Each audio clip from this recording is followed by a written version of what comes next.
Basic concept of inverse trigonometric function के हो वास्तवमा हामीले यसलाई सिम्पली डिफाइन गर्न सक्छौं यसरी इन्भर्स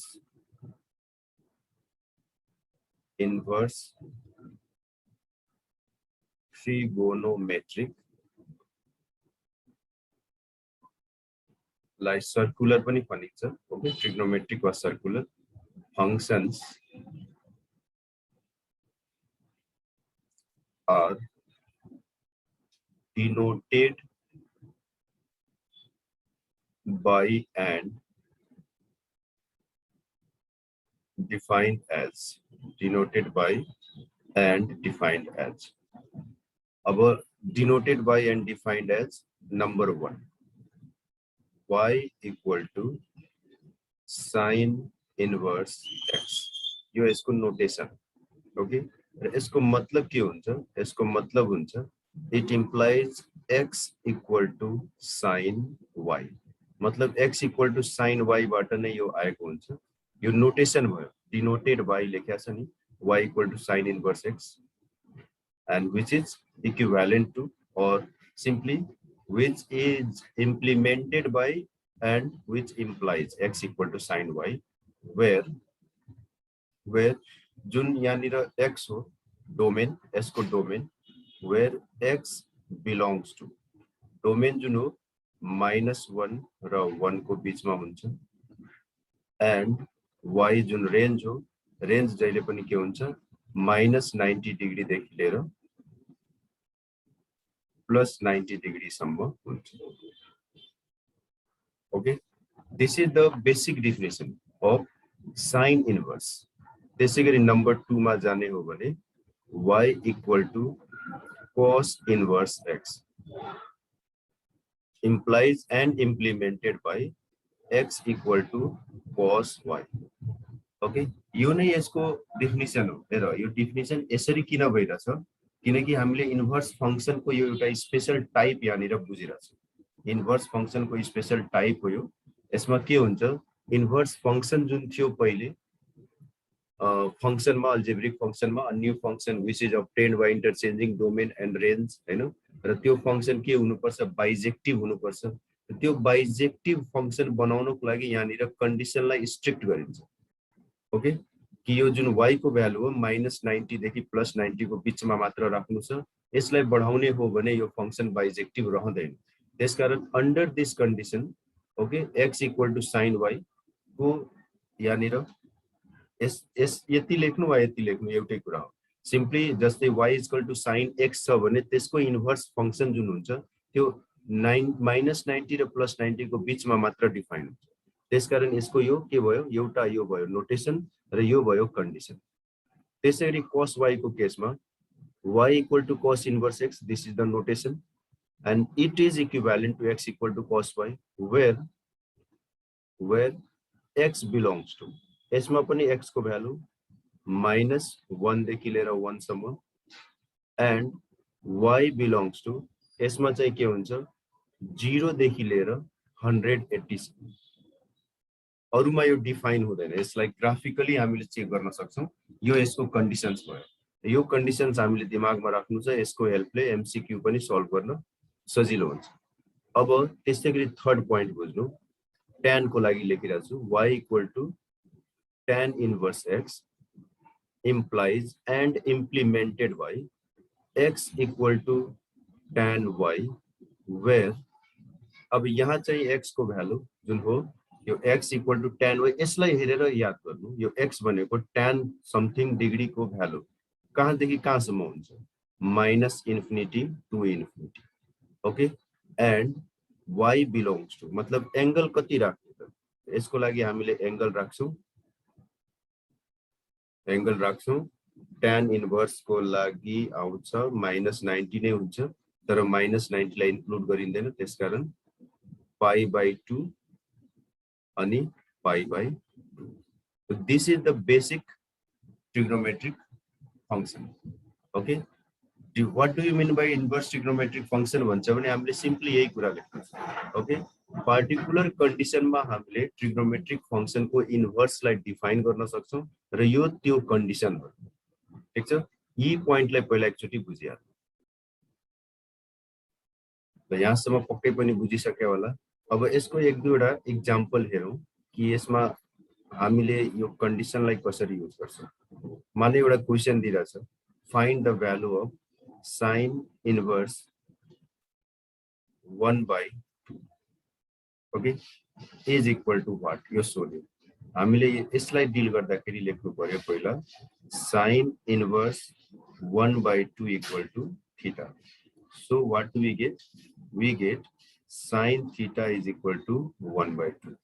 अब यहाँनिर यो इन्भर्ससँग रिलेटेड क्वेसन हामी डिल गरिरहेछौँ, त्यसकारण थीटाको भ्यालु, एंगलको भ्यालु -90 र 90 को बिचमा पर्नु पर्यो।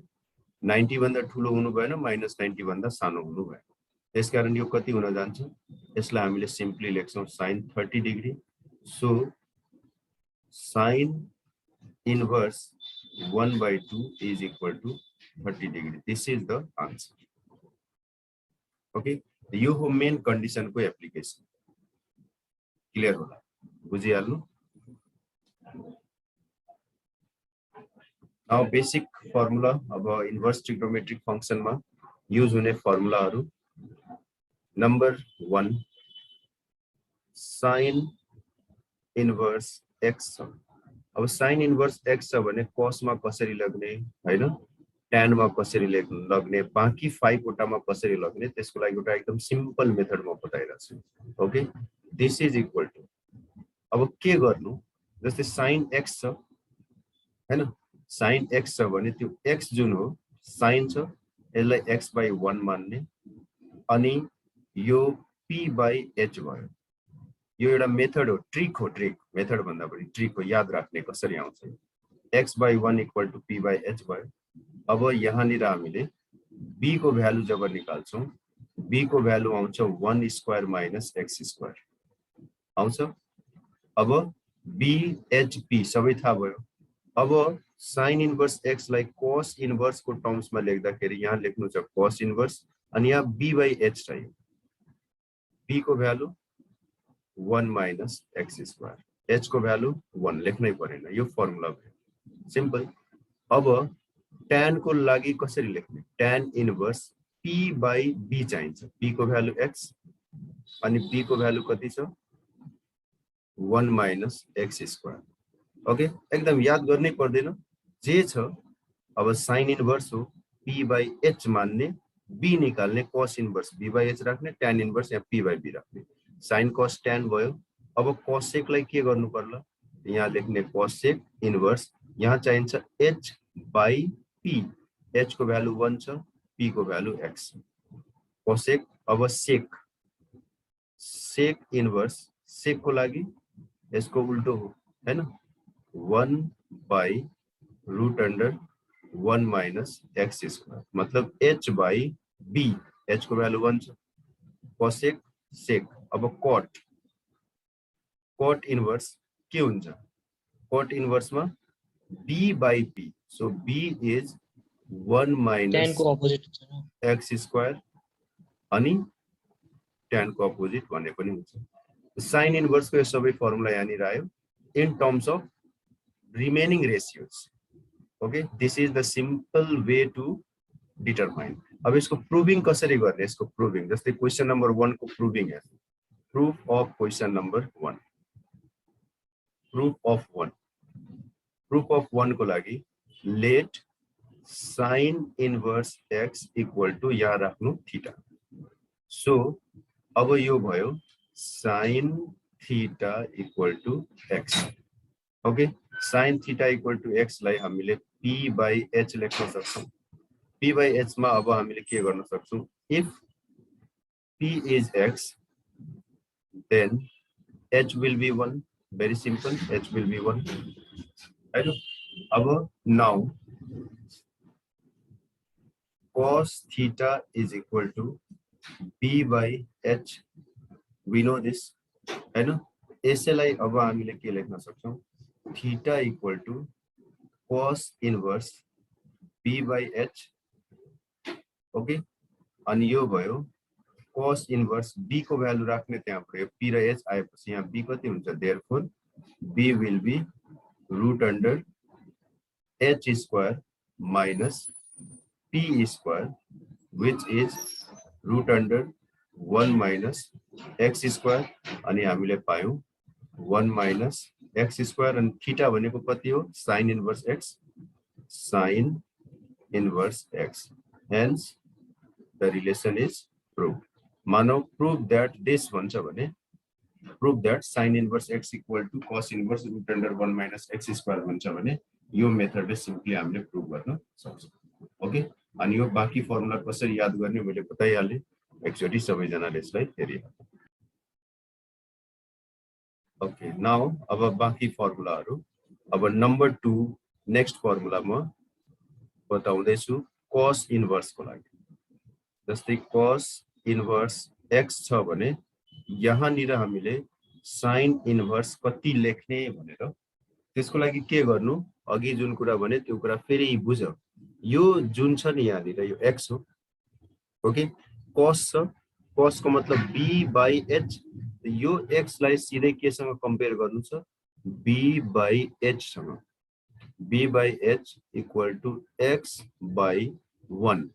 अनि त्यसपछि फाइन्ड गर्ने जुन थाहा छैन त्यो नेक्स्ट थाहा पाउनु छ हामीलाई. अब त्यो कति हुन जान्छ? h square minus b square, अनि h स्क्वायर भन्नु मतलब 1 हो, अनि यो x स्क्वायर.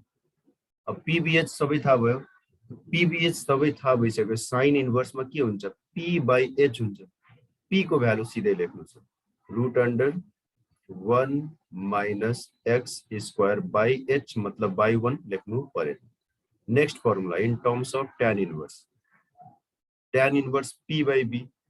p भन्नुको मतलब 1 minus x square, अनि b भन्नुको मतलब x. ठीक छ ल. यो बाँकी एकचोटी ट्राई गरौँ त सबैजना.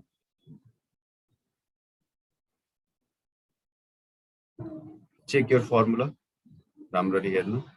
टक्क pbh को हेल्प लिनु छ. सट्ट सबै लेख्नु छ. यो सबै फर्मुला हामीले याद गर्नै पर्दैन, दिमागमा हुन्छ same. Now let's do next formula. Work on it. Sin inverse x plus cos inverse x equal to pi by 2 हुन्छ. यसलाई प्रुभ गर्नको लागि हामीले लिन्छौं पहिला sin inverse x को help. sin inverse x equal to कुनै मान यहाँनिर हामीले थीटा मान्न सक्छौं. थीटा मान्छौं भने अब यो के हुन्छ? sin inverse यता जान्छ, यसरी बुझ्ने. अनि यो हुन जान्छ sin theta equal to x. एकदम सिम्पल छ. अब यो sin थीटा लाई हामीले फेरि के गर्न सक्छौं? cos लिएर आउनु छ. cos 90 डिग्री माइनस थीटा लेख्न सक्छौं, किनकि cos 90 degree minus theta is sin theta. Okay, अब यो cos लाई यता पुर्याउँ. cos लाई यता पुर्याएपछि यो भयो pi by 2 minus theta is equal to cos inverse x. Okay, so what do we get? We get theta plus cos inverse x is equal to pi by 2.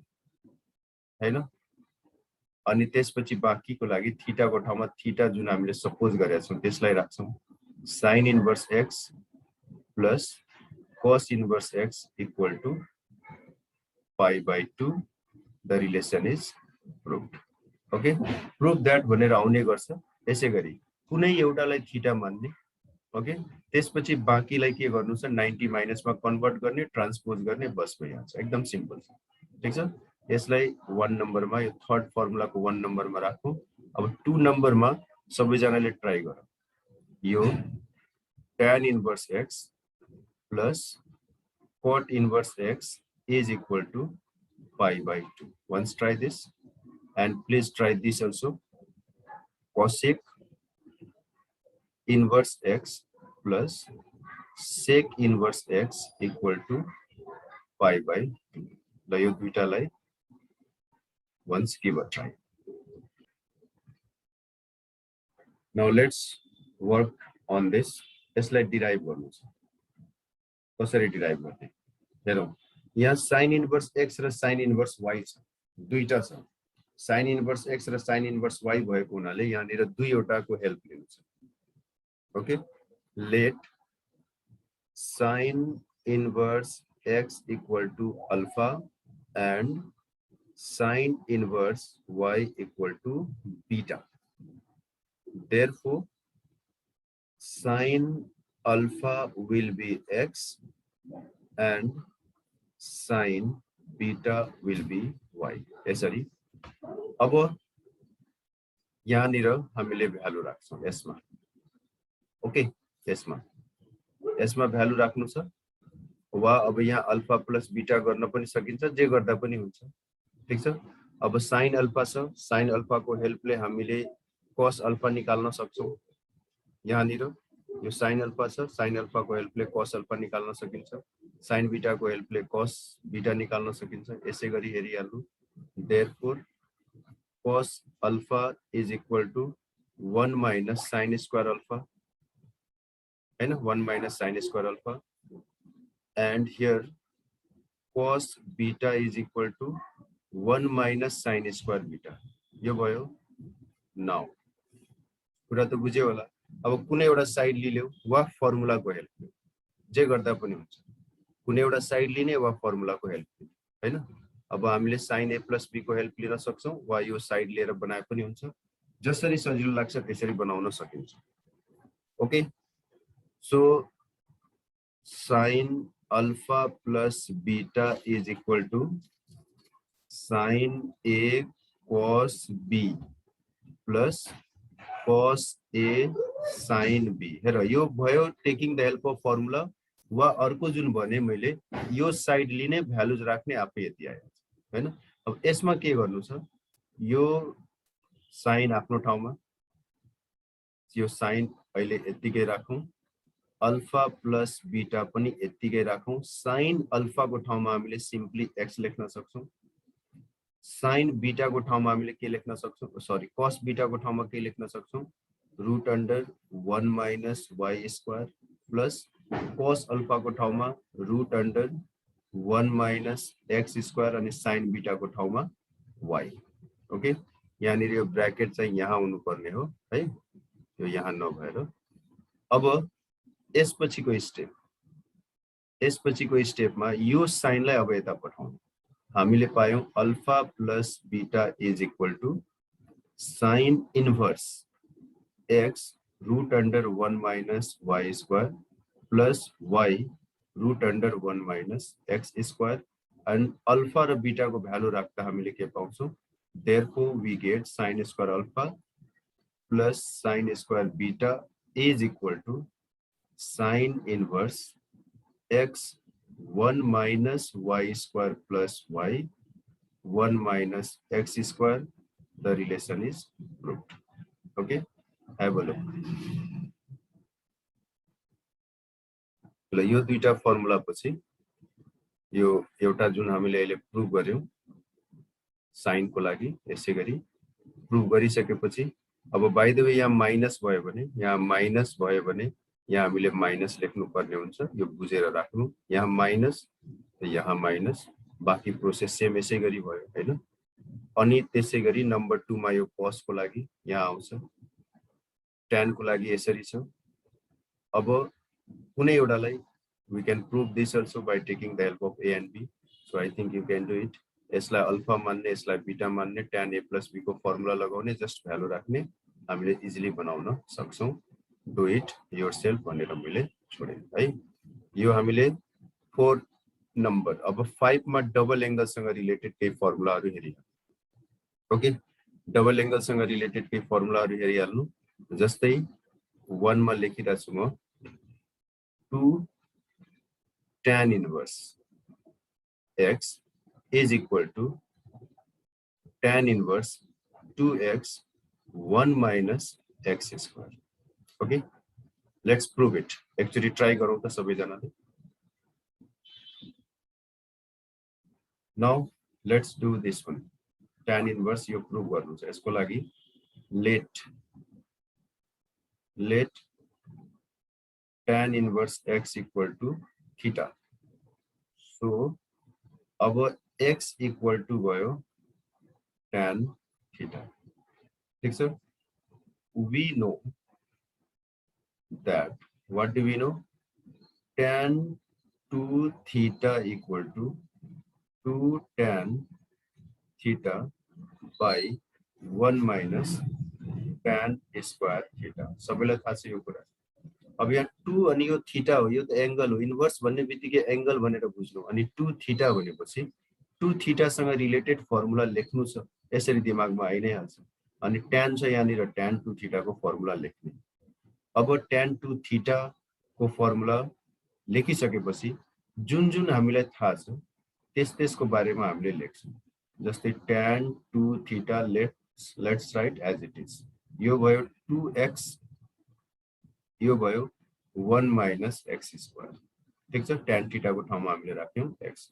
अब यो tan लाई उता पुर्याउने tan इन्भर्स हुन्छ हैन। Therefore 2 यहाँ रहन्छ र थीटा को ठाउँमा थीटा को भ्यालु tan इन्भर्स x। अनि यो tan लाई ट्रान्सपोज गर्दाखेरि according to definition of inverse trigonometric function we get this, therefore the relation is proved. Hope you understood. Have a look. Let's solve some problem related to application of the formula related to inverse trigonometric function. अब हेर हामीले यसमा जुन यसको strict condition हो त्यसलाई दिमागमा राख्नु पर्यो हैन।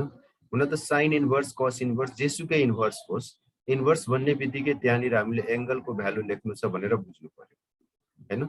अब यो 1 भनेपछि कति साइन कति डिग्रीको भ्यालु 1 त्यो बुझ्नु पर्यो। साइन 90 डिग्री को भ्यालु 1 हुन्छ, यहाँ हामीले 90 डिग्री लेख्न सक्छौं, सिधै π/2 लेख्ने। ओके, यसको हामीले मेन जुन हो डोमेन र रेन्ज राम्ररी बुझेको हुनु पर्यो हैन, कहाँदेखि कहाँसम्म लाई गर्छ। साइन को लागि हामीले पढेका थियौं -90 र 90 को बीचमा छ। कोस को लागि पढेका थियौं 0 देखि पाई मतलब 0 देखि 180 को बीचमा छ। अनि अब यो 1/2 भनेपछि 60 डिग्री। अब 60 डिग्री अहिले यहाँ 60 डिग्री लेखिरहेको छु, पछि यसलाई रेडियनमा कन्भर्ट गर्न सकिन्छ। रेडियनमा कन्भर्ट गर्नको लागि π/180 ले मल्टिप्लाई गर्नु, यो भयो π/3 रेडियन। ठीक छ। अब यहाँ माइनस छ नि, माइनस छ भन्दाखेरि फेरि कास्ट रुल को बारेमा केही नसोच्नु। साइन को भ्यालु जहिले पनि यो इन्भर्स को केसमा एंगल जुन हो त्यो -90 र 90 को बीचमा हुन्छ। त्यसकारण यो माइनस अनि कति डिग्री हो, यो 60 डिग्री। So -π/3 simple. अब यो भन्नुको मतलब हो tan इन्भर्स √3। अनि tan को -90 र 90 को बीचमा छ, पढिहालेछौं हामीले अघि भर्खर डेफिनेसनमा। यो 60 डिग्री हो हैन। सो π/3 पहिला डिग्री लेखिदिनु, थाहा छैन भने अनि कन्भर्ट गर्नको लागि यहाँ π/180 ले मल्टिप्लाई। अब यो -1 क्वाड को केसमा चाहिँ यसको हुन्छ 0 र 180 को बीचमा। ओके, 0 र 180 को बीचमा यो 45 डिग्री आउँछ नि क्वाडमा। यो माइनस कसरी याद राख्ने, माइनस क्वाड 45 डिग्री। अनि क्वाड को केसमा हेर्नु, यो अब अलिकति यसको पनि हेल्प लिने, आफ्टर स्कुल टु कलेज। ठीक छ। यो tan यहाँ र यहाँ नेगेटिभ हुन्छ, tan र क्वाड। अनि क्वाड कहाँदेखि कहाँसम्म छ, 0 देखि लिएर 180 डिग्री सम्म छ भन्नाले हामीले यहाँको भ्यालु लेख्छौं। यहाँनिर 180 माइनस 45 भन्नाले कति डिग्री हुन गयो, 135 डिग्री। अनि यसलाई रेडियनमा कन्भर्ट गर्ने 135 इन्टु π/180 जे आउँछ त्यो हुन्छ answer. Okay, have a look.